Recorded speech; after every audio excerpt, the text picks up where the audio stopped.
Good afternoon, sir, and my dear colleagues. So today's presentation is the arthroscopy of the first MTP metatarsophalangeal joint.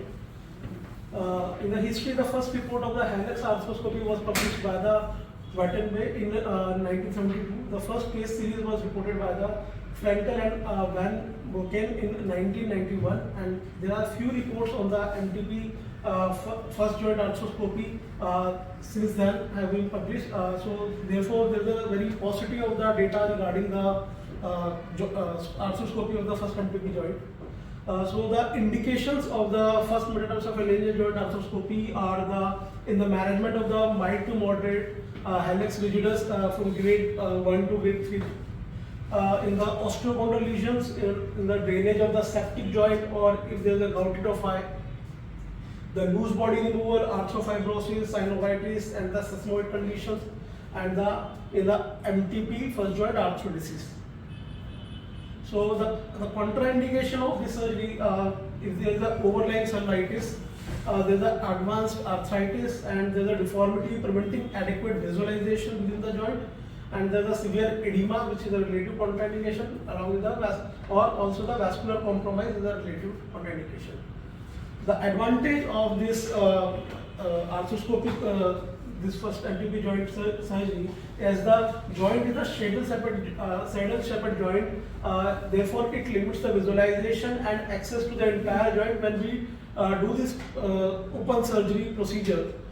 Whereas in the arthroscopic procedure, the overall visualization of the joint is better than the open procedure. So in the technique, first of all, the pre-planning and the patient positioning. So the patient is positioned in the supine position with the almost half of the leg just overhanging the table, and it is the first the great toe is tied with some thick rope, and it's overhang, and which is the traction, and the counter traction is given by tying the mid of the leg with the table. So there's a distraction in the joint by this, and also we can keep the there's some bolster under the hemipelvis to keep the neutral to the foot. So there are two portals which can be made. One is the dorsomedial and another is the dorsolateral portal at the level of the MTP joint, approximately 0.5 cm from the edges of the EHL to avoid the injury to the dorsomedial cutaneous nerve and the terminal branches of the deep peroneal nerve. So this is the diagram where we can see this is the EHL tendon, and this is the joint, and there are the nerves which should be protected. Yeah. So this is the placement of the two portals, the dorsomedial and the dorsolateral portal placement. And this is the clinical pictures showing the EHL tendon mark and the placement of the two portals of the dorsomedial and lateral portal. And this is the traction given by this loop is given to tie this great toe, and the counter traction is given on the leg, so to keep the joint restricted.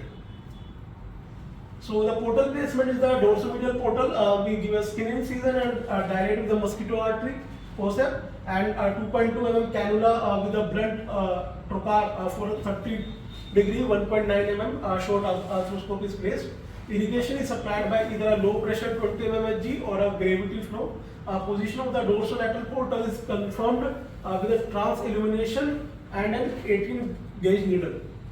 The other ports which can be made are halfway between the plantar and the dorsal capsule, a central plantar portal, or a proximal dorsomedial portal made 4 cm proximal to the joint.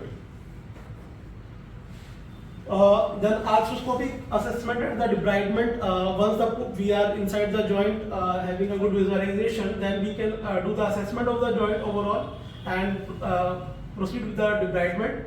A diagnostic arthroscopic assessment is performed, and the synovial debridement is performed to facilitate the visualization with a 2 mm small joint shaver. Location of the osteochondral lesion is confirmed if there is any, and the integrity of the underlying bone is evaluated.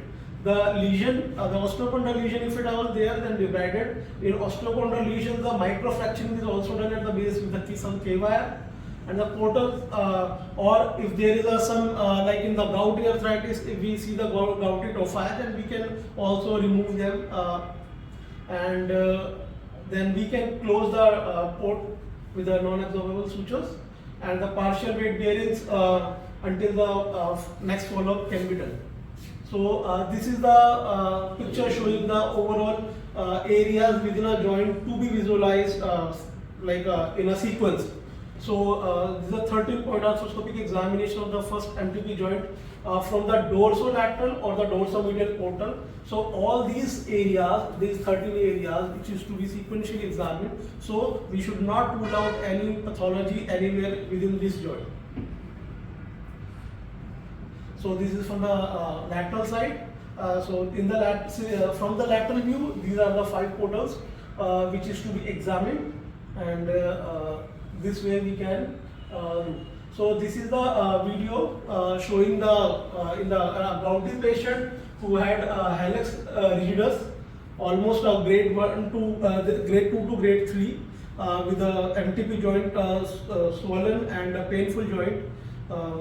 Medially there was some swelling, and the removal of all these gouty tophi was done, which can be seen. So this is one of the tophi within a joint. You can see the frontal damage in the top. And this is the intense synovitis. This is on the in the gutter. So what we do is when you start shaving this you will see the tophi. Initially you will not be able to see the tophi. Once you clear the synovium, you will see the tophi which is coming there.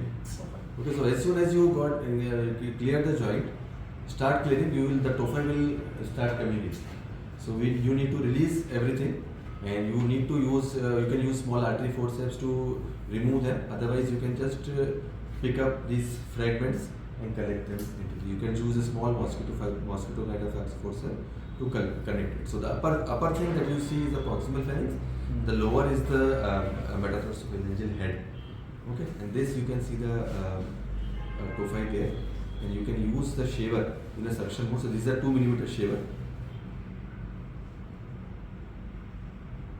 And medially you have a collateral ligament, so you need to be very sure you are not damaging the collateral ligament. So I was just going to ask you that while shaving, what do we look out for? As in, because क्या दिखे तो? So बस collateral will be a ligament. अब इसमें क्या tophi will be right there into the collateral ligament. So you have to be very cautious in removing. If you do very aggressive, you can achieve the collateral ligaments. But you have to be careful. If you are careful, you will be able to. So now you say there is a tophi there. There is a tophi there. So you have to keep removing them sequentially. So don't be very aggressive and do it very precisely. So once you do it precisely, you will be able to remove the tophi while preserving the collateral ligaments per se. And once you are removing that things, you will be able to see more and more things. Like if you are removing this, so this is the gutter on the middle side, and we are clearing the middle side. And the structure that you see anteriorly is the basically sesamoid. This is the sesamoid bone. Okay. So as soon as and the metatarsal head is basically a saddle shaped structure. So this is the tophi, as I told you. So we clean that up. Again, you can use and if sometimes it bleeds, you can use a RF also. But by and large, you need to remove everything. And it is said, so if you see the literature, it is said that if you do removal of these gouty tophi, the recurrences of the gouty episodes will reduce, and the patient will have symptomatic. So here you can see the sesamoid very nicely. So this is your saddle-shaped metatarsophalangeal joint. There is a sesamoid on the front, and on the top you can see the phalangeal. So and then you can remove this bursa in the synovium, which is inflamed. So sesamoid का क्या कर सकते हैं? Do it or? Sesamoid we don't. This is a normal sesamoid. So you don't touch it. Here you can see the condyle fragment there. Here the sesamoid is a normal finding. So if you do a normal anatomy, just like this is the 13-point examination of the. So the sesamoid is a normal finding. So it's a normal finding. If there is any pathology, you can address it. But by and large, this case was basically a gouty pathology. So the most important for us was to remove the gouty sediments.